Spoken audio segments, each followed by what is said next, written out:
識字有方法。南，有海邊沙灘、椰子樹的畫面，展現出南方暖熱的景象。南字的結構也和南方的特徵有呼應，是方位詞，代表南方。這個字就是南西，有飛機飛越地球儀，指向西邊的畫面。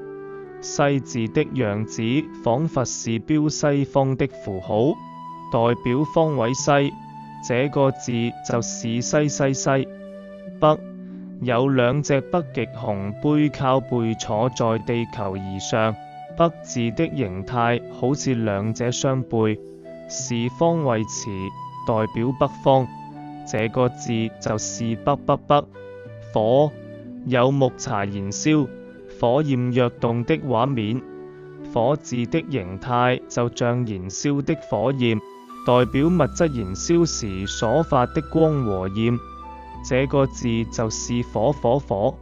灰，有木柴燃燒，周圍滿灰燼的畫面。灰字的結構好似燃燒後的殘餘樣態，指物體燃燒後剩下的粉末狀東西。